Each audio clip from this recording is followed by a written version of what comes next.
Welcome to Curfew Stories Volume 11. After our journey into the uncanny, we are coming back to a terrifying reality.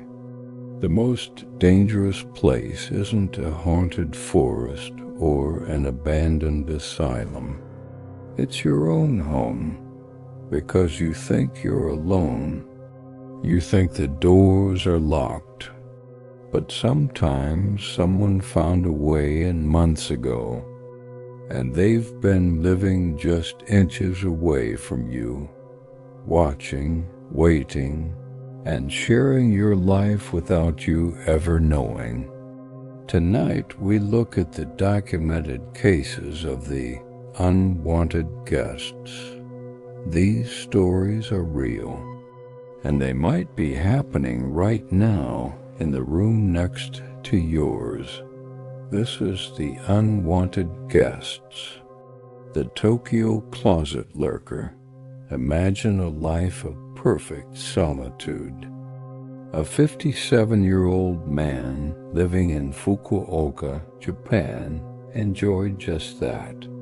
His small, modern apartment was his sanctuary. But in the spring of 2008, the silence began to feel crowded. It started with the kitchen. He would buy a carton of juice, drink half, and put it in the fridge.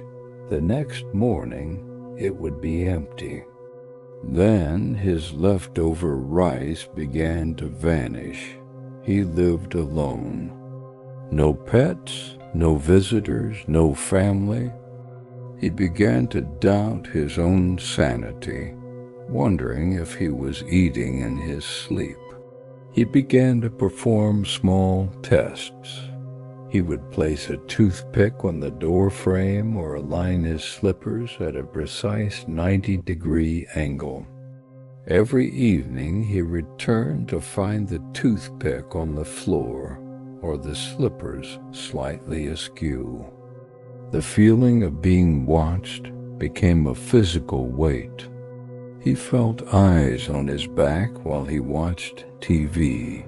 He felt a presence in the room while he slept. Desperate, he installed a high-tech security system. While at work, his phone vibrated. He opened the app, expecting to see a burglar. Instead, he saw his sliding closet door, a small storage space used for spare futons, creak open. A thin, frail woman crawled out. She moved with a disturbing familiarity.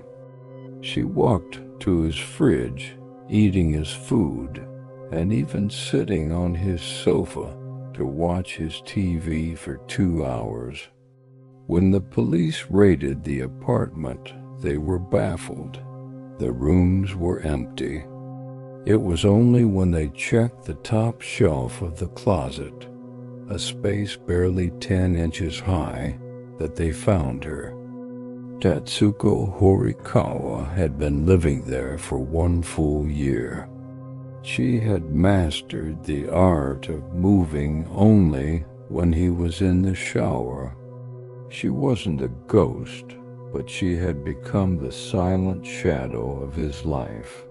The Hollywood sign squatter.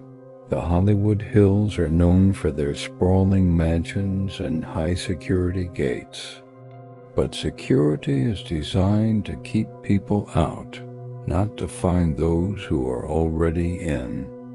Almost immediately, the youngest daughter complained about the tapping man. She claimed someone was tapping on her bedroom wall at night in a slow, rhythmic pattern. Then the house began to change. The silver cutlery started disappearing. A valuable watch vanished. But the most disturbing part was the smell of faint, sour odor of unwashed clothes lingering in the hallways. The father noticed a thin trail of mud leading from the library to a decorative wood-paneled wall. he pushed on the panel. To his horror, it pivoted. Behind the library lay a network of maintenance tunnels. Inside, he found a nightmare. A man had set up a nest directly behind the master bedroom wall. Chillingly, he had used a screwdriver to bore tiny peepholes through the drywall, allowing him to watch the family. He had been living within the bones of their home for nearly a month, an uninvited guest. The underbed stranger, it's the most basic human fear, something under the bed. For a 22-year-old woman in a quiet New Jersey suburb, that fear became a reality. As she climbed into bed, she felt the mattress shift, a slight, heavy thump against the floorboards below. She froze. For 2 hours she didn't move. She convinced herself it was a heavy book falling. When she woke up, everything seemed normal. But as she reached for her slippers, she saw something that made her blood run cold. They were muddy, oversized sneakers, and they were pointed toward her bed as if someone had stood there watching her. When they returned with the police, they lifted the heavy oak bed frame. Curled into a fetal position was a man in his 30s. He was holding a jagged kitchen knife he had taken from her own drawer. He had been under her for over 48 hours. He told the police he was waiting for the house to feel like his. The doors are locked, the windows are shut. But are you really alone? Good night, and stay safe. Schools are supposed to be safe havens, but they are also vast labyrinths of drop ceilings and ventilation shafts. In a rural high school in the Midwest, a series of glitches began to occur. During silent exams, students would report hearing heavy, muffled footsteps directly above their heads. Teachers reported the smell of cooking food coming from the vents in the middle of the night. The janitorial staff assumed it was a prank by seniors, but the pranks grew more sinister. Food started disappearing from the locked cafeteria freezers. Not just snacks, but bulk meat and gallons of milk. One afternoon, a janitor was repairing a light fixture in the staff restroom when he noticed a ceiling tile was askew. When he pushed it up, he found a heavy backpack wedged into the rafters. Inside were notebooks filled with the names of female students, their locker numbers, and their daily schedules. He realized someone wasn't just passing through, they were residing there. The police performed a thermal sweep of the building at night. They found a heat signature in the crawlspace above the gymnasium. There, tucked away in a corner of the attic, was a fully functioning living space.